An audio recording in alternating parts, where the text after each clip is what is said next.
Oh, hello. I didn't hear you listening there. Welcome back to the Relative Roads podcast. Let's start with some personal things. A week in between episodes, it's a lot of time to reflect on all the things I discussed and how I went about it and how that relationship is. And I still don't quite know how to articulate all the education just yet. But I undoubtedly am learning a lot at a high rate of speed. It's interesting to wake up with, revelations every day. There are things that just make more and more sense as soon as I become conscious after sleeping. It's a really bizarre and wonderful and spectacular effect. Anyhow, let's get into this episode. I kind of wanted to go back into time and see exactly how I was thinking when I first was starting this podcast. And it's an episode I have not released. The reasons for that is, I found it really difficult to listen to myself in that episode. But perhaps there's something else left to be learned. So, we take a trip back to that day.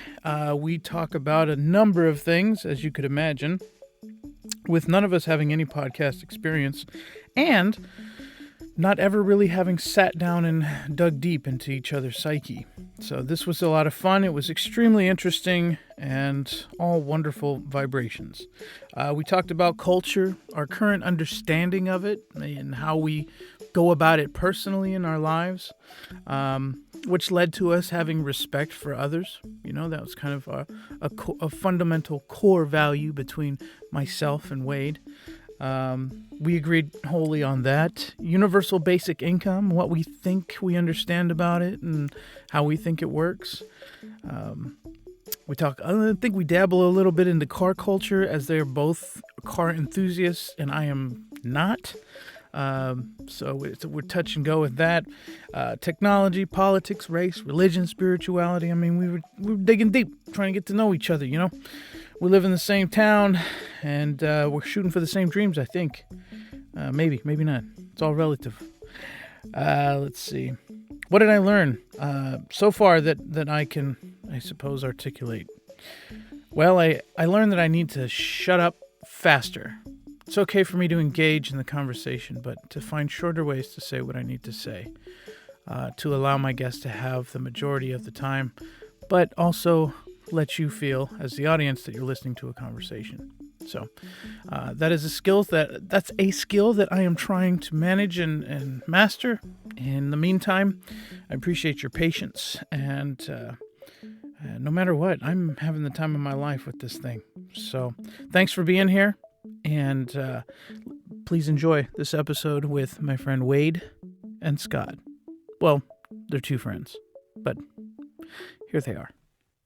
I'm just a wandering nomad out on the interstate.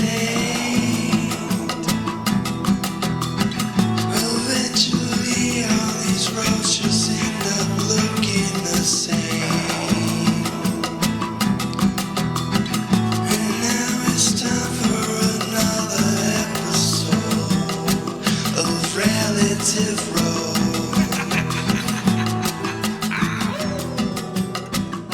The old record button, and I can edit, so anything, whatever. If the cat does something, I'll take it. Anyways, or you got the fish tank in the back, Yeah. So before I came over here, and I meant to do this before, days before we had the podcast, I looked up your birthday through your Facebook, because I'm genuinely... Cinco de Mayo. Cinco de Mayo. This white fella has a Cinco de Mayo birthday. I'm half Mexican Spanish, all right? Are you really? Yeah, so you get the half off Coronas and half off tequila every birthday. That's so special. Who in the family is... My mother's side. Your mother's side. Can you speak Spanish? No, because her generation, it was you didn't want to speak Spanish because you're trying to get as far away from being an immigrant as possible. So her mother never taught any of the daughters how to speak Spanish. Oh, wow. On purpose. On purpose. So it was like, you're American, so you're not going to speak Spanish. So none of my aunts speak Spanish. But it was just about separating yourself from that heritage and becoming assimilated into America. Sure. But I look white, so everybody acts. That's the thing that bothers me. It's like everybody wants to judge everybody and be like, "Well, you don't know what I'm talking about because you don't look like me, or you don't have my religion." So I'm like, okay, but I am generally curious about everybody's situation For sure. because that's the most information in life that you can get that's entertaining is just to know somebody else's life. Background and Yeah, culture. because it's so different. Absolutely, yeah. And it's funny because I think it's a dated issue as far as being lumped into a culture and the expectations are that you're going to perform like the men in that culture. And yeah, it's a bit of a dated Why not take prejudgment. the best out of every culture? And like that's like the melting pot. I'm like, it should be the best things, put them into one and make the best of all of them. Yeah. Because every culture has great things. Like one of the things about Japanese culture I find fascinating. And there's a huge heritage of it. And I know where it comes from. But they have their craftsmanship and their drive to be the best at everything, no matter what the job is. I would rather live in a culture where you wanted to be the best at whatever it was because everyone wins. Because no matter if you're getting sushi or you're getting a knife or scissors or a boat or a car, it's quality and there's pride in it, and you can genuinely tell when someone cares about something they're making. Right. But not everything about the Japanese culture is something I would want to take over because they have a very high suicide rate because of issues with dealing with failure. I would like to take more of a different culture's look at that Sure. than have that. Yeah, so there's got to be a balance with that much discipline and structure because that's how you get things done. Anybody is capable of great accomplishments, but without discipline, it seems to fall apart. So and structure and discipline. I mean, do you know why the Japanese are so good at what they do? No. They had a culture shift when the Western society started to filter into Japan. They realized they were at a disadvantage because they would look at what the Western culture, America, would do to cultures that were third world or behind them. And they said, okay, we can either be taken over by the Western culture or we can go and send students to every culture that does something well. Like Germany, the reason why their metals are so good, they sent students to Germany to go work in the metal factories and see how they did things. And when they would learn that technique and they'd bring it back and they'd assimilate into their culture. And they did that with everything they could. And they took their lower technological status and they brought it up and as a culture. They're like, hey, if we're going to survive and not be taken over and keep our culture, this is how we're going to do it. So they bring it up. Now you have these guys that are amazing craftsmanship on everything. And now they're like, okay, well, we're just as good as you. So you can't come here and say, well, we're better than you, so we'll show you how to do it, but we'll take over your culture. So that's where that pride comes from. Yeah. And it goes to a certain level to where it exceeds everybody else because it's a cultural shift into being the best, not just a couple people or, some group wants to do it. The whole culture was into that, and it stayed that way. Sure. Well, but they're also very meticulous with anything they do from what I've witnessed. And mind you, my experience of that culture is mainly through media, movies, and documentaries and anything I've seen on television. My mother actually lived in Japan, but I never actually went there to visit her. But from what I see, there's a very patient way about them and a supreme discipline. It's a pride. Is it? Okay, so if you're a janitor, right here, you're looked down upon. You're not someone who is worth. You're a loser. That's why you have that such low paying job. But over there, it doesn't matter if you're a janitor or you work in an office or whatever. Everyone's just trying to be the best that they can at that job on a whole. Obviously, there's outliers, and they do have homeless, and it's a different kind of homeless that we have. In what way? Their pride, they don't like to be seen. It's a kind of a pride. They don't want to make their culture look bad. I see. Sort of a dishonorable It's thing. a dishonorable thing, but yet they still don't want to broadcast that they're homeless. You know what I mean? They're very. It's crazy. They do things completely different than a lot of different cultures. But for me, I've dealt with mechanical stuff and tools and everything else, and when you really get down to the nuts and bolts of everything, craftsmanship always shows the degree that they go into, and I would love for that to be part of our culture instead of the IKEA culture that we live in, where it's like, how can we get it the cheapest and the fastest? Sure. We used to be like that. In the 18th century, furniture didn't break. You could move it, It was built to last. but there's no money in it. Yeah. Right. Exactly. Yeah. So I understand that concept very well. yeah, so there's no. I would have these debates, with my math teacher in college about how economies work and how China's economy works because he's Chinese. And I agree that the structure, the way it's set up, if you have something that breaks fairly shortly and somebody has to buy another one, it's really good business. But it's not sustainable for the world that we live in. And I don't know how you shift from going, okay, this is what makes money, but this isn't going. We're going to die if we don't, because our landfills are just filling up and everything else, and there's no pride in the stuff we're using, and it doesn't stay.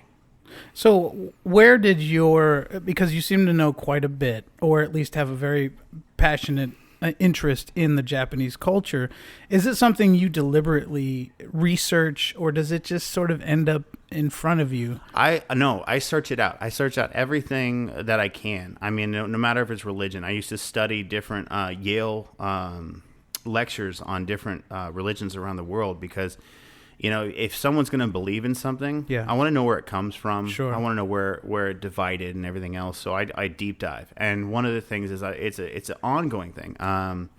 There's a guy I work with. His name is Yuki. He's the quality control at a produce company.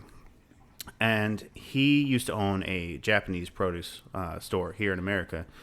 And people would say, well, why do the Japanese markets have like perfectly sized, perfect cherries? They're always the same. They look beautiful. And he was like, well, we sort them 5 times. And we find the perfect exact examples of every single one. And then we send the rest off to a different market. And they're like, well, why do we have that? And they're like, well, the Japanese people are willing to pay the extra amount to get that better item. Whereas America, we don't want to spend the extra money for consistently perfect stuff. And that's where it comes. Is do you want to spend the money or do you want the cheapest possible? And you can't have the two the same. Well, it's mass production, too. Yeah. Everything's moving very quickly in America. Very quickly. Yeah, and that's where the money is, unfortunately. At least that's the understanding. It's just a culture difference. I mean, they handpick. I watched one where they were doing a $500 cake. And it was a melon cake, but they craft these melons on the tree. Every individual melon they focus on and try to make it the best tasting melon possible. Yeah, we don't have time over here. That's not how our culture's set up. We Right. don't take vacations. We just work 100% and try to crank out as much work and production as possible. You don't get that kind of time and etiquette. Where else have you lived other than Sacramento? I have lived all over California. I haven't lived in LA, but I've lived in the foothills. I've lived in the valley, Fresno, Yosemite, stuff like that. I've lived in Montana for a little bit. Okay. But I mean, I've been to the East Coast. I haven't lived in the East Coast. Sure. But How I've much time experienced did you spend there? about 3 weeks. But I found people where I was at seemed to just get stuck there. And they didn't plan on staying at those locations. Yeah, I'm familiar with that process.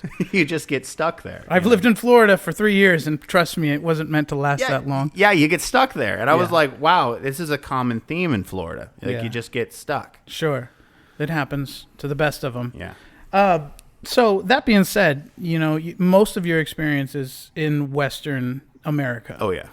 And I know that you feel like that art of artistry, or that discipline in artistry, mastery, the pride, and yes, the mastery of craftsmanship only exists possibly just in sort of a European or an Asian culture.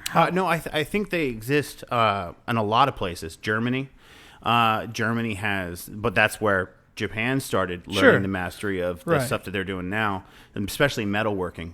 Germans had metalworking down a lot faster than a lot of people. And it's a funny thing is it's over engineering a lot of the time, especially in vehicles. German vehicles, they tend to be over engineered. Yeah. Where you could take all of this out, but it's perfect if you just leave all of that. Sure. Yeah. It is an art. Yeah. I get that. I think you can make anything a form of artistry. Yeah. But what I'm getting at is, it's easy to generalize about America as a whole. And California is a real trend-making sort of part of the U.S. But I feel the need to explore other parts of America. I don't know what Montana's like, but I feel that there's possibly a city out there or many cities out there in the U.S. that could offer the same sense of pride in craftsmanship. Well, look at IPAs. That's a popular thing right now. Yeah. How much people actually put pride into their individual brews and these small breweries. That's the same thing. It's someone going, I really love this one thing, and I want to put as much pride and mastery into making the best product possible, and I want to be proud of that. Yeah. And I like that we're going that direction. Fair, and that's a great point. I feel that things are not necessarily all negative, and that the evolution of the American culture isn't getting worse, but in fact it's getting not stagnant. Better. It's definitely moving at all times. Yeah, and all this, I know we briefly touched on some controversial stuff, but I think that controversy is just a byproduct of growth. I think, when we work through problems, it's meant to be a little uncomfortable. And unfortunately, with mental health or lack of education or improper education tends to, create a bit of a hurdle moving forward. And I think that's what we're experiencing. And although it seems rough in America, I think we're just working out the kinks, but going back to Japan, I'd love to experience that culture. And have you ever thought of work, or at least going to visit, or maybe even moving out of the country? Oh, I would love to. Yeah. I would love to. I've never got to at this point, but I would love to. I would love to see other cultures, definitely, because I think they all offer something. Sure. And, no one culture is perfect. I mean, every culture you go to, they have the bad side, and then they have the good side. And I'd love to see the good in it, because I don't want to look at the negative of it. Sure. And so if I'm going to go to some place and be like, wow, I love how they do that, I'd like to bring that back into my own life. Yeah. It's with anything. I want to bring the good in, because it's going to help me ultimately, because we're all humans. Sure. So if it's good for them, it's usually going to be good for me. Yeah. Well, you seem naturally inquisitive about other cultures. And this is not normal. Apparently, my inquisitiveness to learn about other people and situations, it's not normal, because people get turned off or get defensive when you're inquisitive. They think you're trying to make fun of them, or why would you even care who I am? And I find that kind of frightening. Because we've come to this point where it's like, you can't learn about me. You can only be someone who hates me. What's an example of that kind of experience? Okay, so I'm a very large, white-looking guy. And so anytime I go up against a culture that might be, there's an issue with either being white, or they have a problem with me not looking like them, when I first started asking questions, like not that long ago, I met someone who was transgendered, and they had transitioned to wearing like female clothes and everything else, and I wanted to know how that's working for them, if they're happier that way, and this is who they want to be, and I want to know what it's like for them. Because, yes, but I can't. I found it very difficult to start a conversation, because I have to diffuse being inquisitive first. Otherwise, I come off as like, why do you care? Like, because sure. How could you care? Because a lot of people who will give them shit look like me. Yeah. Well, I think part of, because I understand where you're coming from. I'm inquisitive as well. I want to know what's it like in your shoes. I want to be empathetic. I want to have full understanding of who you are as a person and what you deal with in the world, because we all have our own baggage, our own shit to deal with. The perspective helps everything. Yeah. Because if you're going, well, my life is terrible. Sure. And then you look at someone else's life who is worse than yours. Yeah. And they're able to look at it as a positivity. Yeah. You go, okay, well, I should look at it from that point of view. And right. How did you get that point of view? Well, what the point I'm trying to make is, Sorry. no, it's fine. What I'm trying to say is, like, it's almost like going up to a black guy and saying, what's it like being black? It's the same thing for like a transgender. It's almost like, well, I'm a little abnormal feeling this way, talking about this with you. Right. So I'd like to feel normal and not even talk about it. And So it's kind of a weird. You have to be creative with your angle in terms of how to start the conversation. I think most of them would love to talk about their story. Most people love talking about themselves anyways, but it is an awkward approach to try and get into that conversation. Because I want to know. Right, and I'm the same way. Like, I'm genuinely, I feel like I should be able to walk up and ask, hey, what's it like doing this? Yeah. But people have layers, and it gets a little tricky sometimes. So people are defensive. I get the resistance. I get it. Life's hard. You're going to put up defenses. Yeah. Like Lavelle, I told you, was a coworker of mine. We got along so well because he didn't care if I asked questions, because he lived a completely different life. I mean, he started out gangbanging in a low income area and would just completely drastic life than I started out with. And we would just share stories of what our childhood was. And it was a general fascination of what's that like? That's got to be different. Yeah. And I love that. And we're still friends now after we're not working together anymore because we're bonding on the point that we both had different crazy lives, but we're genuinely good people. And it's a respect because I couldn't do the stuff that he did, to survive.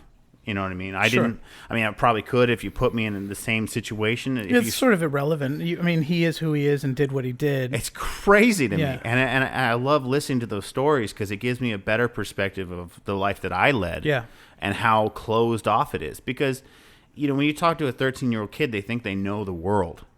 And then you get to be an adult and you realize, oh, I didn't know anything. Yeah. And I'm still doing that. Right.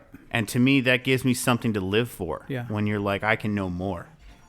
Sorry about that. That's rude for somebody putting a podcast I'm sorry, is this a professional podcast? It was until Mom decided to interrupt. Mothers, Yeah. That's another perspective. I want to talk to her, see how you got to this point. Well, here, you're welcome to have this conversation. Listen, Ma. Tell me a story. She probably, oh man, I could go on hours and hours about what Mom would say.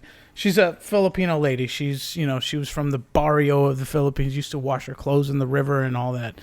See, to me, that would be exciting. For sure. Because I've watched a lot of YouTube videos where they spotlight different cultures that live in remote areas and how everyday life, the stuff that they do, I'm like, oh, well, that's rough. But it's not to them because that's all they've known. Right. Ignorance is bliss. Yeah. Oh, yeah, it is. Yeah, totally. I'm with that. If you can only turn it back, So you were talking about Lavelle and your upbringing. What is your upbringing? Where did you grow up? I grew up in a cow town. We had one stop sign. Where is this? Elk Grove. Oh, yeah. Okay. Back before it was like a that was not city? The same place. Nothing around here is, to be honest with you. Antelope used to be fields of wheat. We just had cows everywhere, and we had the main boulevard and one stop sign, and we had one fast food joint. We had McDonald's, and we could get there and back in 2 minutes. It was nothing. Yeah. And then, to be honest with you, I didn't have very many black people in that town. It was all white.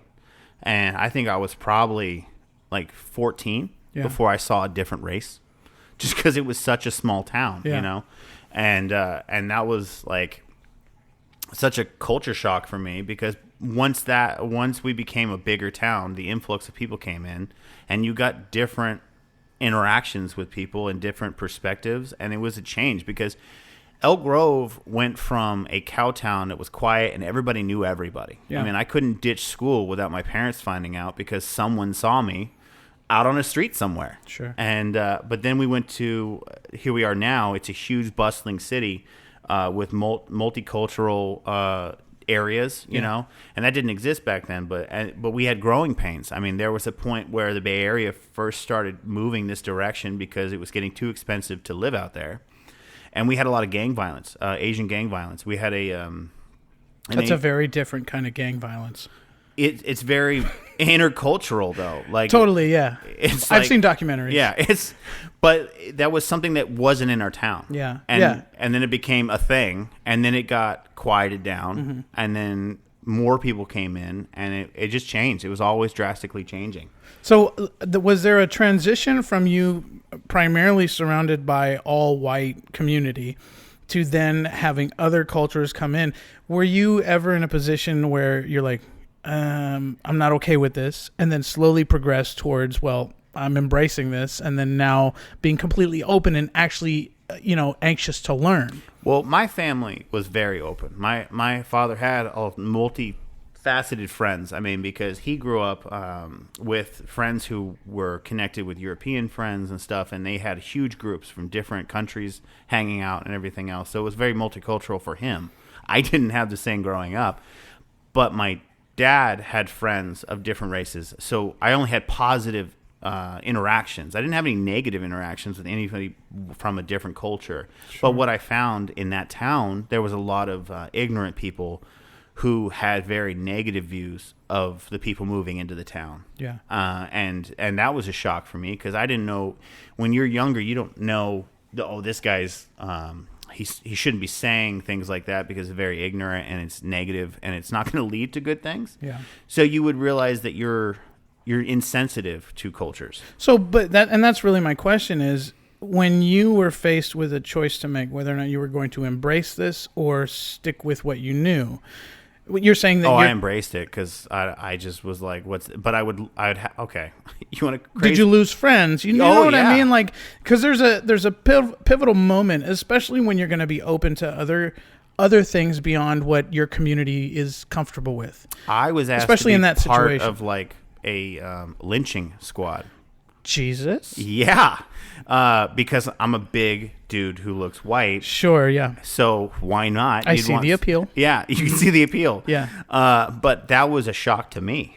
I didn't think there was that kind of thing. You didn't see yourself that way. No. Yeah. I was like, no, I'm good. I don't care that much about hating someone. But that, for them, that was they didn't want those people in their town, and they had a problem with it. But early on, I didn't need someone to tell me that was wrong. It just seemed wrong. Sure, and I think. But that was a pivotal moment where I'm like, I can't be friends with these people. Right. Did you ever get treated differently thereafter? I mean, was there ever any instances where you ran into old friends who weren't quite as open and embracing as you were, and then had altercations? You know what I mean? Because here's my point: is I used to be, at some point in my life, I was a little more homophobic. I was a little unaccepting of things outside of my comfort zone, and I've moved around. I've had a chance to reset my core beliefs, and I've been able to grow based on my own terms. But, I'm curious, someone who's lived in sort of the same area for a long period of time, what's that transition like? Because I commend you for even having that within you to be able to open yourself up. And I don't know why I do. I just don't care. Because you're smart. I mean, honestly, there's a difference between, book smart and street smart. And when you're in the streets, or when you're out there in the world and you choose to learn differently, I'm not saying that you go to college or university, you're going to be smarter than somebody who chooses to just live life, go to work, and learn that way. Because there's just two different brains, or multi, faceted brain education, or for lack of a better way to put it. That was a really poor way to put it. But anyways, point being, you seem to learn better through experience. Oh, and if I can learn with my face is usually how I learn, because it's always the hard way. I'll run up against something and go, oh, that hurts. Let's try something different. And when I was in the group like that, it was like, oh, everything's cool. And then it got weird. And then I'm like, okay, this is uncomfortable. And now I need to get myself out of the situation. It wasn't like, oh, those guys are bad and these are good.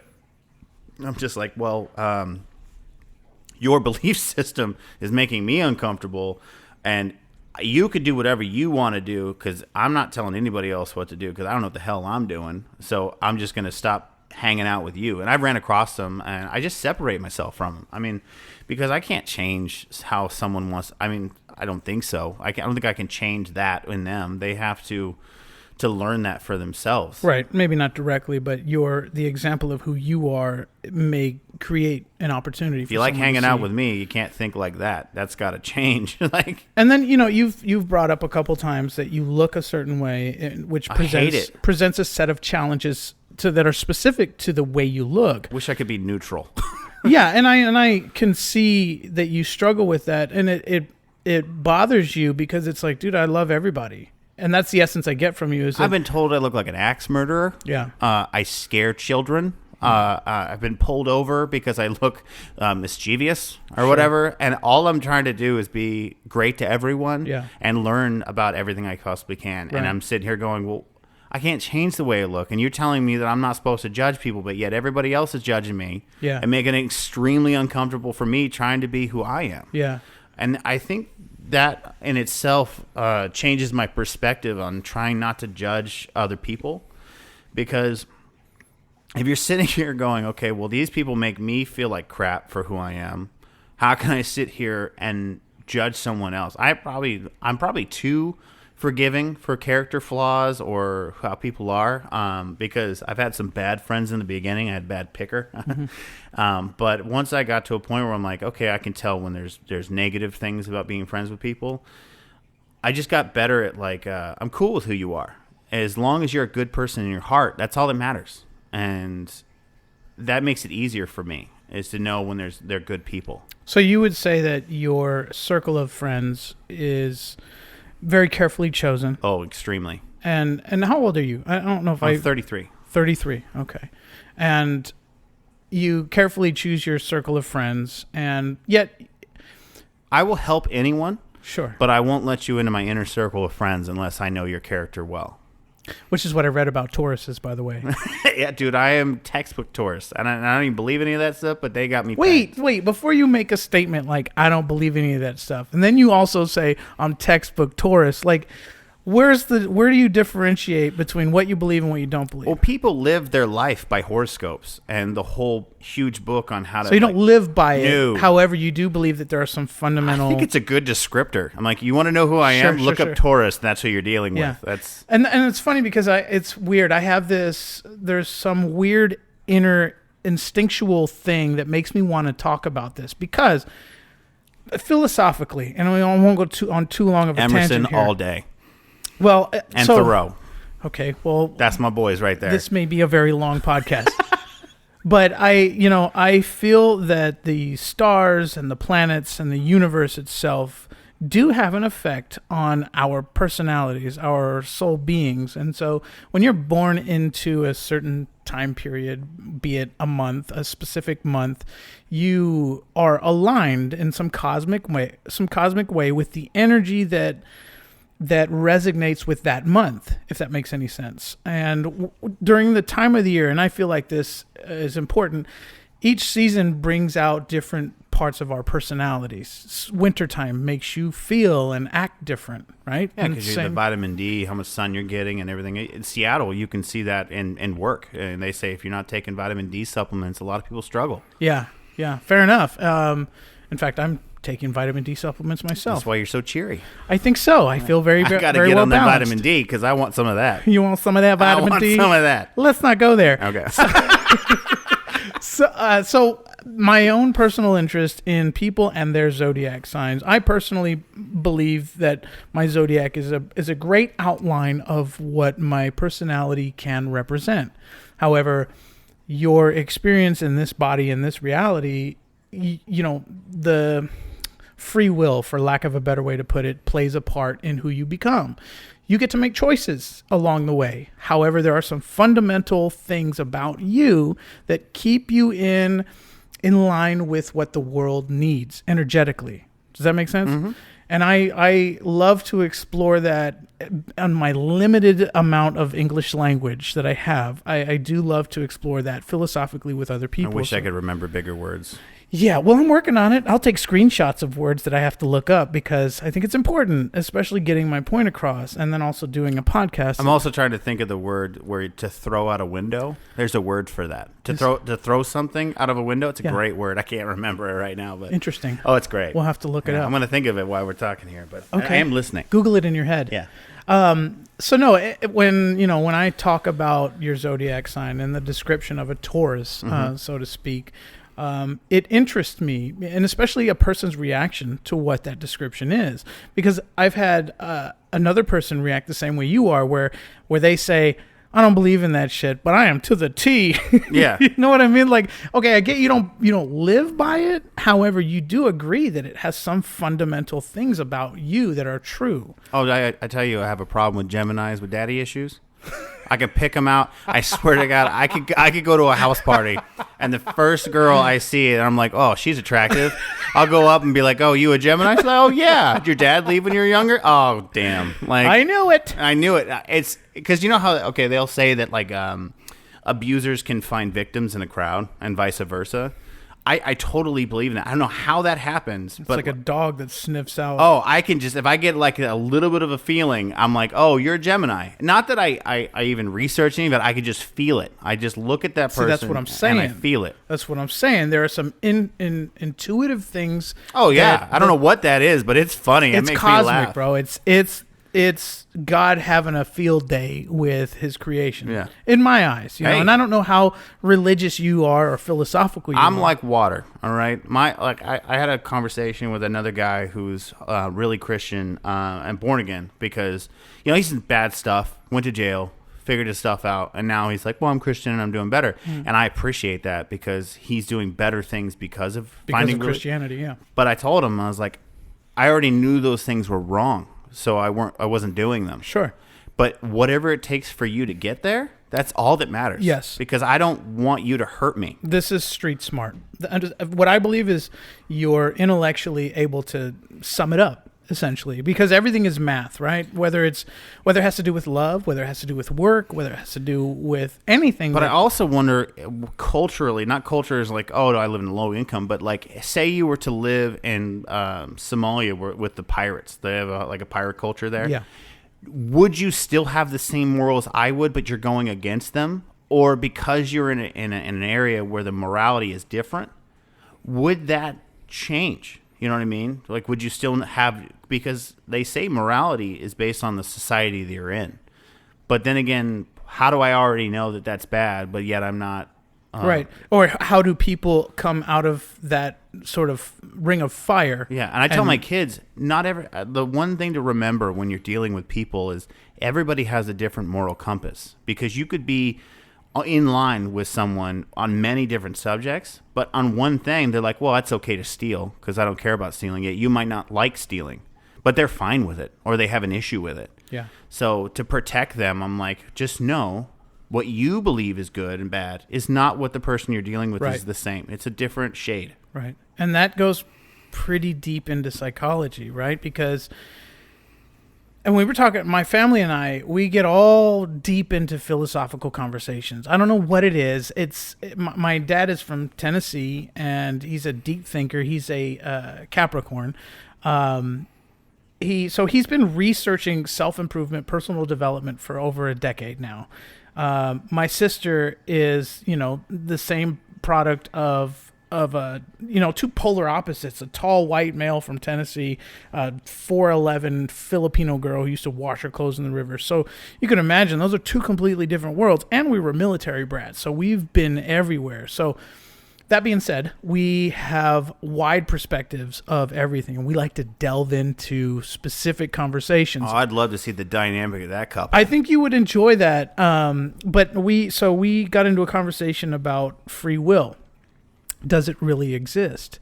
And in terms of your zodiac description and who you are, who you think you are as a person, at what point does free will have a play in that? Does free will really even exist? You know what I mean? And so my point was, no, it doesn't, but I was later proven wrong, or I stood corrected. But let's say you're a psychopath who has this need to murder, this need to take a life, and that this seems normal to you, even though it goes against the grain of society. It goes against everything that you're surrounded by, right?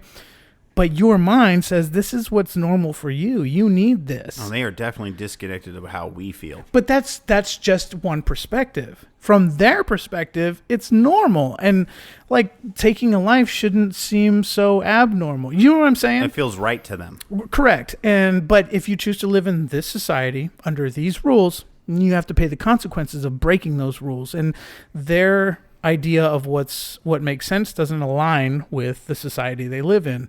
So therefore it doesn't work. Mathematically, it doesn't work, right? So they need to get out of our situation because their situation doesn't make sense to us.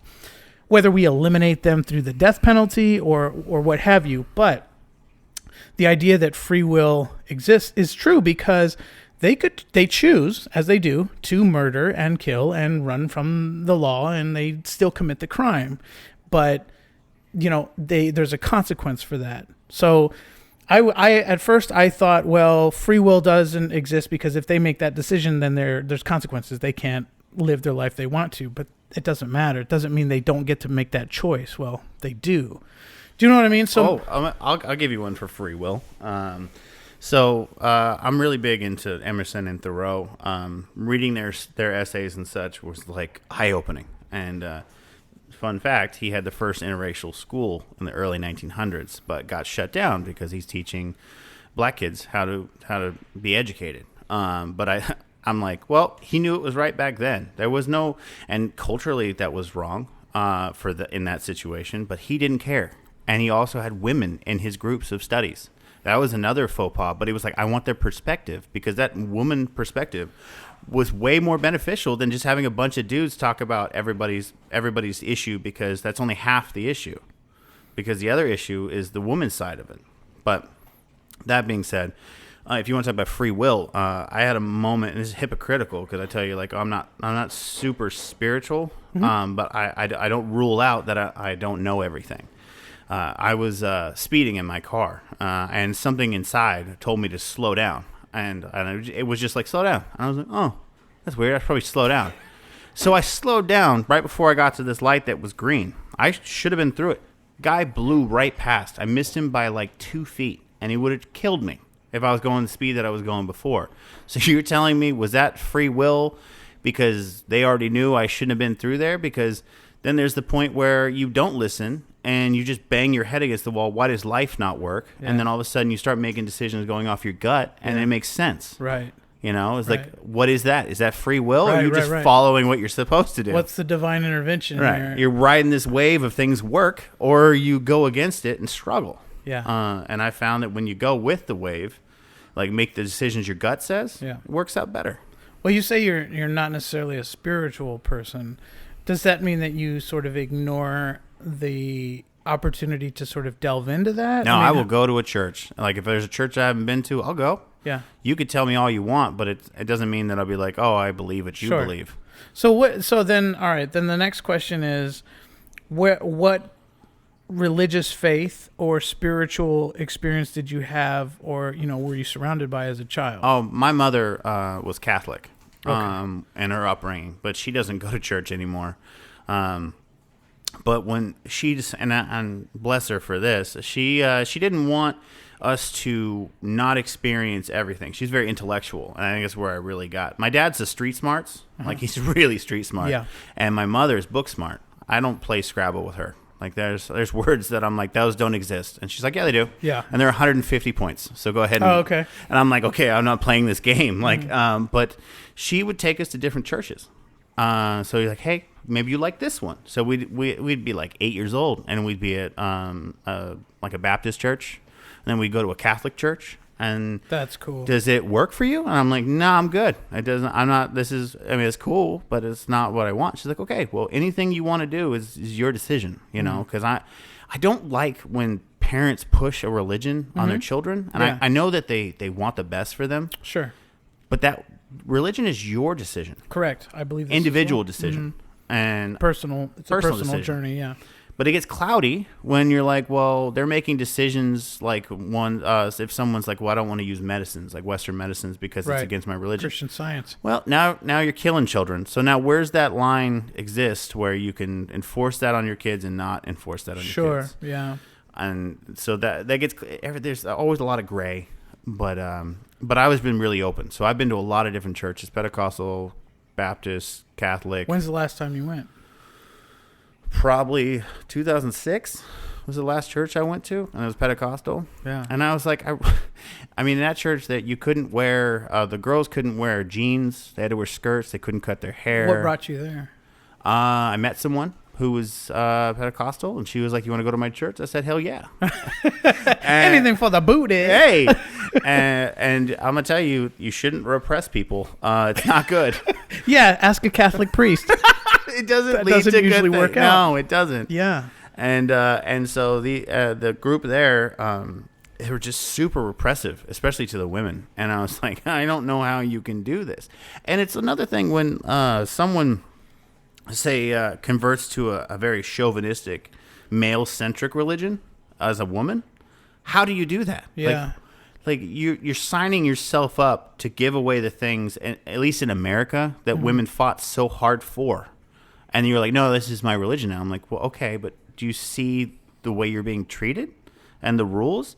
And it's like, well, this is what I want. I'm like, oh, that's great, but it blows my mind that someone could get sure, that up. And I get that. My theory is that you're not supposed to really wrap that around your head. You can't. It's not possible because it's not what you subscribe to. It's not in a logical order as far as you're concerned. However, if they choose to subscribe to that set of beliefs, at some point you have to turn and walk away. You know what I mean? And it's well, not even that. Just be like, okay, that's your decision. Right, but that's and tough if you need to out, do. let me know. Yeah, and that's where you can separate crazy, immature, sort of irrational people from people who are, let's say, street smart or rational folks. Because it's really a matter of maturity, right? When somebody doesn't want advice and you give them the advice anyways, that's immature. Yeah. Maturity is if somebody needs advice, but you don't give it to them until they ask, that's a mature decision. Because it's not like you don't want to help, but you have to respect the space and the growth that they're experiencing. You know what I mean? So I get that, and I discovered that a long time ago that when you hear of a story that doesn't make sense to you, it's because your mind doesn't work that way.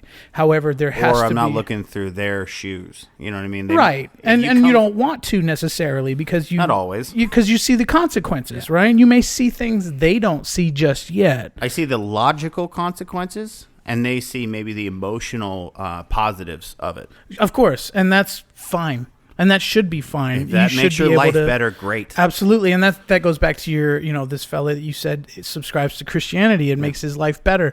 To me, that's the most important thing about religious faith is if it makes your life better, then that's what you should do. And not hurt me. Absolutely. And that's the thing is if it's beneficial to you and your close circle or your community, do that. Yeah. I'll go to your barbecue. For sure. But I don't want you to start... I'm not going to drink that Kool-Aid. I'm not going to wear the special shoes. Yeah. And I'm not going to drink the Kool-Aid. And I don't want you to hurt me or my family. And as long as you're not doing that, we are on the same plane. Because it's all about making this struggle that life is easier. Correct. And whatever it does, do that. Yeah. And I'm all for that. Because it's rough. I think that's why, we click. There's chemistry because you see things the same way I do. And honestly... and this is going to sound like tooting our horn, but we're the epitome of what Americans should feel and how they should see things is you do you, boo. Yeah. And I'll do me. I'll see you at the barbecue. We'll be at the barbecue. And if you need anything, I'm right here. I got you. Yeah. You know what I mean? Like that should be the American exchange. Imagine if everyone was on the same plane. It'd be boring.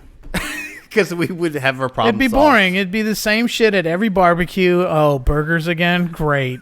You know what I mean? Like, we need diversity. We need variety. We need crazy fucking people. That's my own personal perspective. Spice it up. Yeah, but it doesn't change the fact that when you go out in the world and you fight for what you believe is right, that's infinity. That's meant to be. You're supposed to struggle towards something. Well, You're Jordan supposed to have Peterson a goal. talks about it. You need to push up against something. Yes, and that's important in terms of a human survival. That's crazy, by the way. Think about that. If we're just genetically designed to push up against something. Well, it's the idea of infinite. You can't wrap your head around infinite. It keeps going. You can't, because usually when you put your mind into a realm of thinking of it specifically, you want to come to terms with what it is, right? Infinite lasts forever. That's the purpose of life. If you knew, I told this lady once at a grocery store, she's like, I wish I knew everything. I'm like, if you knew everything, you'd be dead. And what I mean by that... What's the point of life if you know everything? Exactly, right? You got nothing to thrive for. I can't talk about anything at that point because we all know the same thing. Exactly. It's like, well, you're Jesus and I have nothing to say. We're done. Okay. Just send me back. Where's the Kool-Aid? Yeah. Get me another cup. Yeah, this one didn't work. What's going on? All right. So we know each other through work. Mm-hmm. You're a truck driver. How long have you been driving trucks? About a year and some change. I've been driving on the road doing other company stuff, but this is the first time I'm in a big truck driving around. What did you do just before this? I worked at a co-op, and I realized that I don't look like everybody else, apparently, no matter what it is. Interesting. At a that- co-op? Yeah. Oh, I didn't eat lunch with anybody else. A lot of times I would I would leave the lunchroom because for some reason I just stand out. Like I can't. Why? Because you're tall? I don't know what it is, but people love to get offended by me, and all I'm trying to do is eat lunch. And like no matter what, like, oh well, he was loud, or he had a radio on, or he has a different view than I have. But instead of like having conversations and talking about stuff, it's just let's just not like him and ostracize him. And I'm like, okay, cool. So I just won't eat in the same group. Like, and it's sad to me, and I didn't like that kind of environment. And you were there for how long? About a year and a half. A year and a half there, and that's how it felt the whole time. Oh yeah, it was scary. That's how I felt about Florida. So, looking back, is there anything you would have done differently? Well, I don't know if I would necessarily do it differently because I try to go hard whatever I do, and I liked my job because it was a challenge. It was something I'd never done. I was doing ordering and receiving for multiple kitchens, and there was no real training because the job didn't exist before. They had made the job for the move basically, and I liked the original co-op that I worked for. When it was the smaller kitchen, because it was a family, because that group hadn't changed. It was the same group of people for the last 10 years plus. Yeah. I mean, there's people that would work there for 30 years. Yeah. And so it was kind of tight-knit. So when you get in with them, then you're family, Yeah. But when we went to a bigger facility and we started bringing in a lot of new people, and then those people were getting fired or quit or whatever, it was a constant influx of new people. So you had a bunch of people trying to work for a place because of an ideology, because they wanted to feel good about working for a certain place, because it's part of the movement of healthy eating. That's what it felt like. Because like a holistic approach to groceries. Yeah, it attracted a lot of people that had like crazy ideologies, which I would love to talk about. And well, okay, so give me a for instance. Well, okay, so I'm not trying to put foots in my mouth. Don't be putting no foots in your mouth. Foots in my mouth. But like, you would have people who were just angry at like the system. Like they didn't want to have. They wanted free healthcare and all these things for free. And the way it is, like the F the police, all that stuff. Sure. Mixing in with someone who's like, I'm from Mexico. I love America. This is great. I get benefits. My family is taken care of. Yeah. And then you have another person who is a completely different. Oh, maybe I'm transgendered, and everybody who's not transgendered is the enemy. Sure. Or unless you're like wrapped in a rainbow flag all the time. Yeah. And so it was just so many different types of people that wanted to be triggered. They wanted to fight, like they were angry. Yeah. Not everybody was like that. Like I said, the original crew, it was very like, oh, let's go to barbecues, let's hang out. Let's talk about which was your shtick. Oh, I love that. Yeah. Are you kidding me? Right. Anytime you could tell me what, I had this running joke with a guy. He originally he was an illegal alien. He had come from Mexico, and he got deported and dropped off in Tijuana. And he said it was the best days of his life because he would just sit on the beach and eat steaks, the Tijuana steaks. But then he tried again. He made it over and started working in the fields. And then he got to become a legal alien through going through the proper channels and everything else. And then he became a baker and loved baking. And he was the baker there. And we would watch like live broadcasts from Mexico of like these dance marathon things. And it was hilarious because I like music, I like dancing, and he's a great person. And he works harder than half the people in there. And I liked listening to him and what he was going through, and he asked me what I'm going through and blah, blah, blah. And I love that. Mm-hmm. But then I'd have someone who came from a relatively same background as me, but was just angry for whatever reason they wanted to be angry. So they were super defensive when I was curious to like more about them. And I felt it was just, it's a misplaced anger. I don't know where they're coming from, why they're angry. Yeah. But if you trigger them, and I know that's a popular word, being triggered, But it could be anything. I mean, I don't like that guy because the way he looks. I'm Yeah. like, whoa, like, you know. So is it safe to say that you didn't have the tools to handle such an aggressive environment or an environment full of aggressive people? However, ideally, this was your style of workplace where there's a diversity in crowd. To me, that it would seem like I should have fit in a lot more. Right, because that's what I get from your description is like you got all these walks of life who want to work in a holistic version of grocery, Yeah. which brings a lot of different, twists and turns to that environment.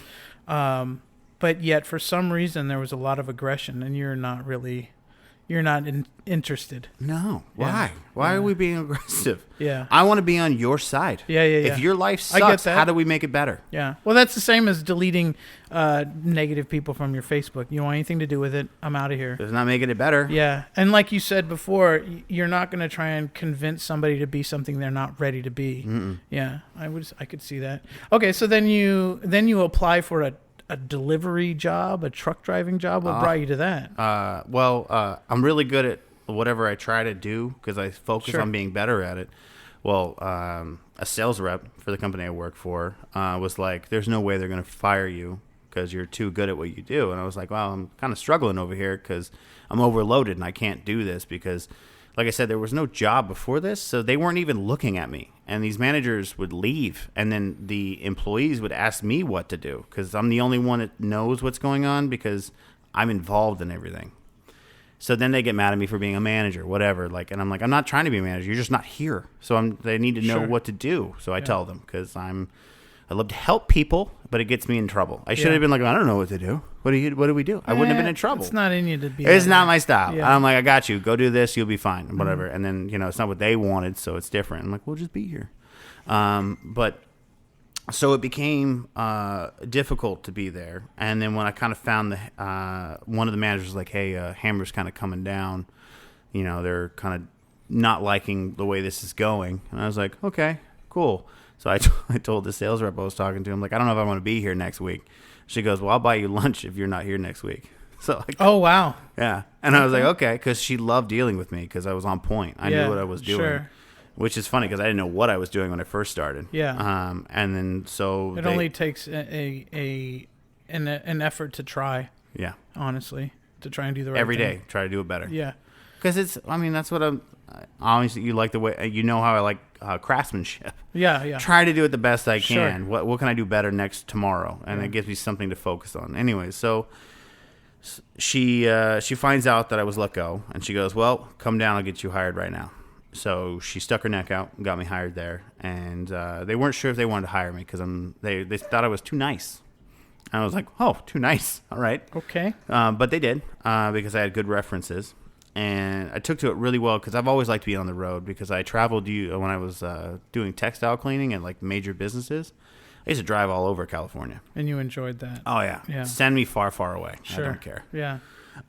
And so when I started doing this, I started to focus on I like people who do manual labor because I think through manual labor, it's a mutual struggle. Sure. Yep. So everyone kind of is on the same field. And I feel like it's they don't look at you the same as someone who's not doing manual labor. Right. You're in the grind. Yeah, we're getting grinded on together. Yeah. Let's be, Yeah. You're sacrificing personal comfort to establish, yourself in the workforce, and it's a common So ground. the people there, like, I immediately loved working with. I mean, I was like, this is my kind of people right here because it's not, are you white? Are you black? Are you this? Are you that? It was just like, this sucks, right? Yeah. And I'm like, yeah, it does, but how can I help you? You know what I mean? Because to me, when I got there, it was very cliquey, though. I mean, because you're going to have cliques. People are going to have cliques. And I want to be Naturally, especially if you're new. Yeah, but I want to be in all of them. Like, what's in this clique? Sure. You know? Yeah. And I have that same motive. Yeah, and you were. Hence, we know each other. Because Yeah. I was like, hey, man, what's going on? Yeah. It's an art. Yeah, it's an art. Yeah. So I ended up, I got along, and the jokes were great because everybody was like real, Yeah. And I like real, not like let's pretend. Because Jordan Peterson would talk about how people get on the bandwagon of a feeling of a movement. Yeah. That's one thing, okay? Or you could just be real on how it's messed up or how it is. And then you can play with it, you can make jokes with it, and you could bond with it, and try to fix it. Or Your vulnerability is a huge part of that. If you're willing to be open and vulnerable, you invite like-minded people who want to experience and grow. it's dangerous, but yeah. Well, that's the idea, right? But how dangerous really? Because at some point you can set boundaries, and there's nothing wrong with that. In fact, that's quite healthy. Hence, you're an acquaintance or a friend in my group. You know, Correct. if you're in the inner circle, I'm super vulnerable. You're gonna know exactly who I am. Mm-hmm.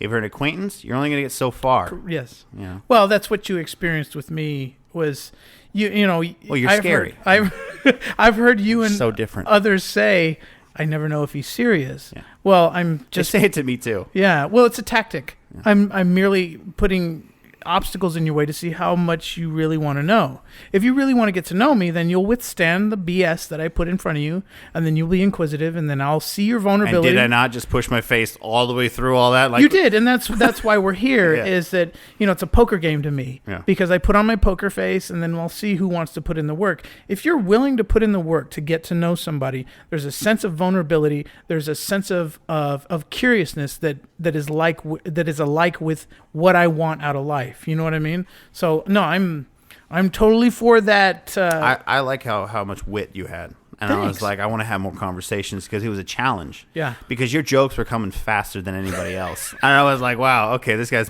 See, that's another thing. I want to be wittier. Yeah. The only way to get wittier is to hang out with people that are wittier just than you BS, are. yeah, just bullshit. It's with just people. fast. It's just Yeah. fast conversation. And a lot of people don't try that hard at a conversation. You know what it is? And my theory is that most people are giving you bullshit anyway. So you throw them a curveball and say, well, I'll see your bullshit and raise you this much.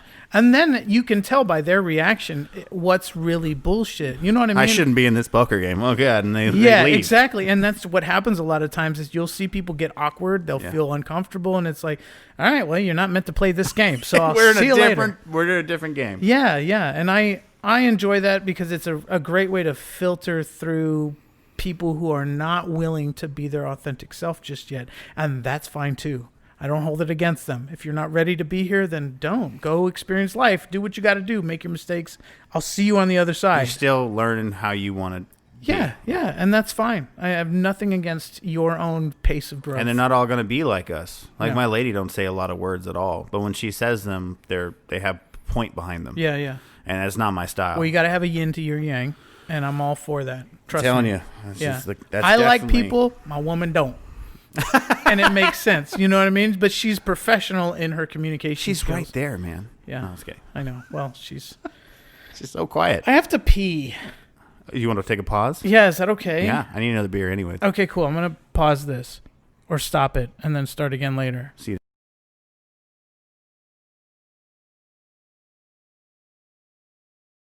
Wicked Witch of the West Tower. Yeah, that's exactly what it is. That's cool. And that's Oz Yeah. that we're looking You're at. looking down on Oz. Are there really fucking buildings in Oz, or did you just add Well, buildings to Oz? They have little houses and shit. Those are houses? There looks like skyscrapers in there. And you see the tree with the hanging person and everything?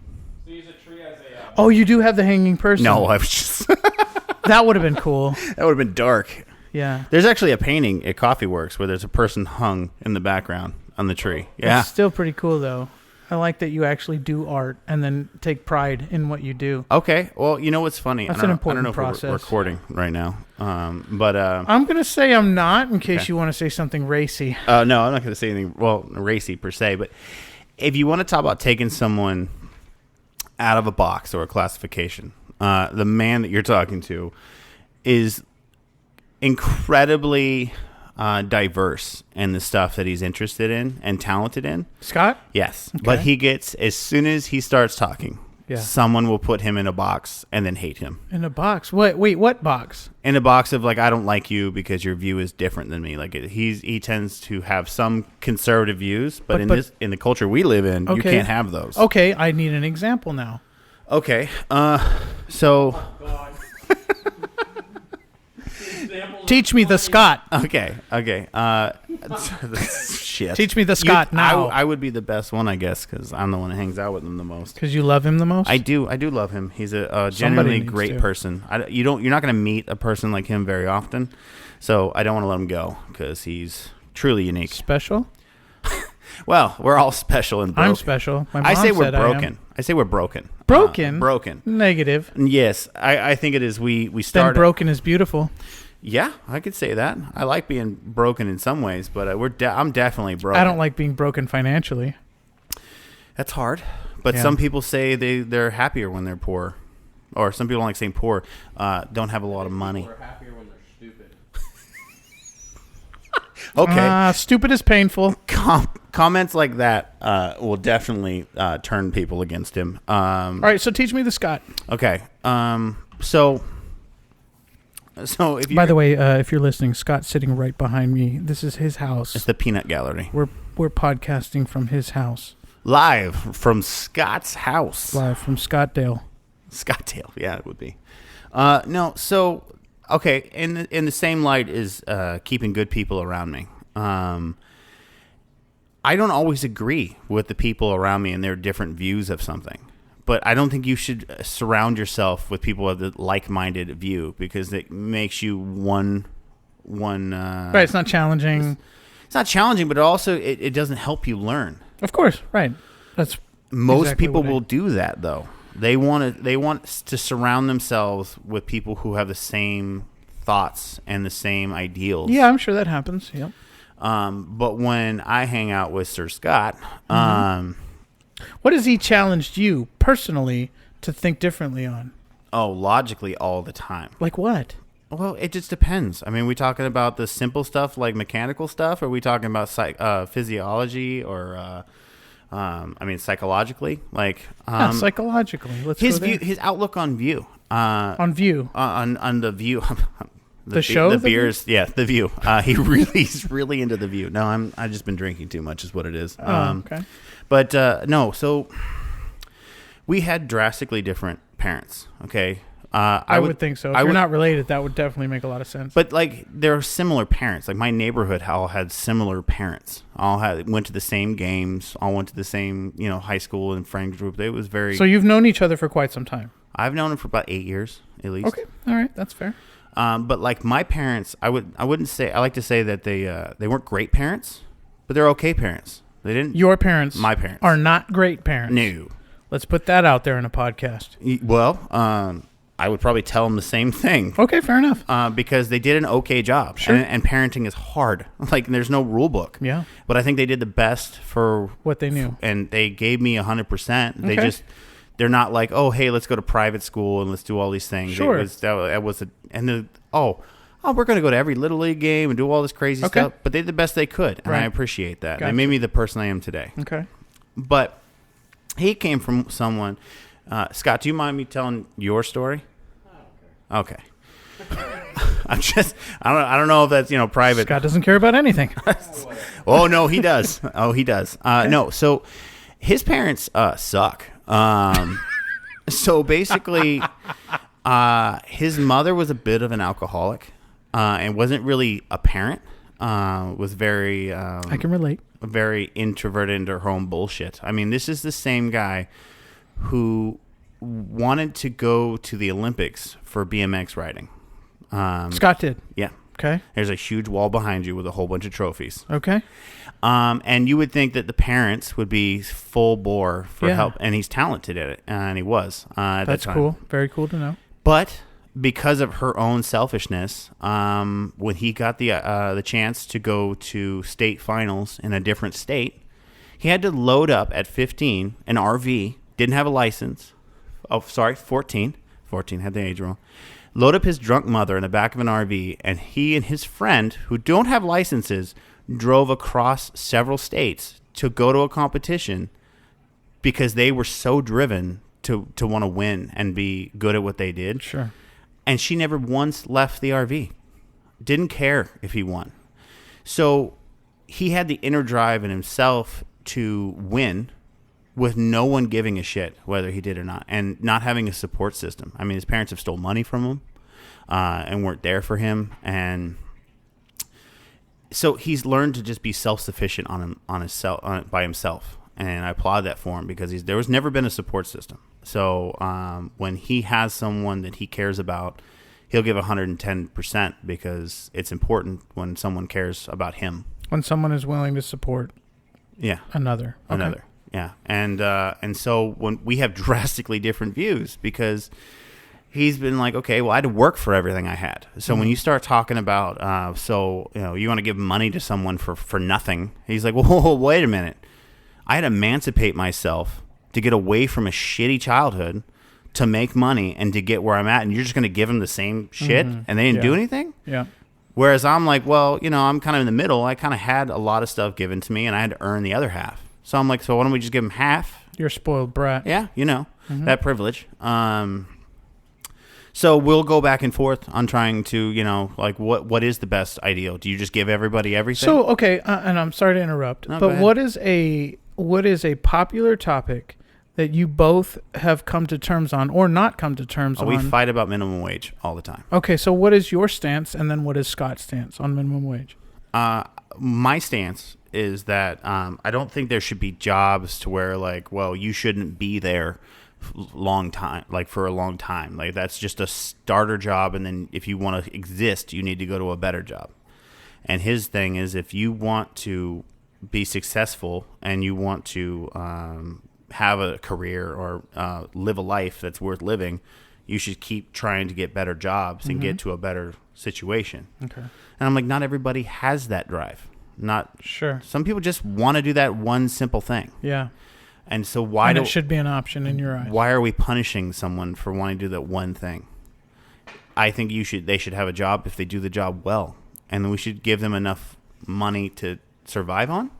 I don't think we should give them, Maseratis, and you're doing something that's minimal, but I think they should be at least given the tools to survive. Okay. So what is your personal view, and I want to get Scott's as well, but your personal view on what is it? Universal income.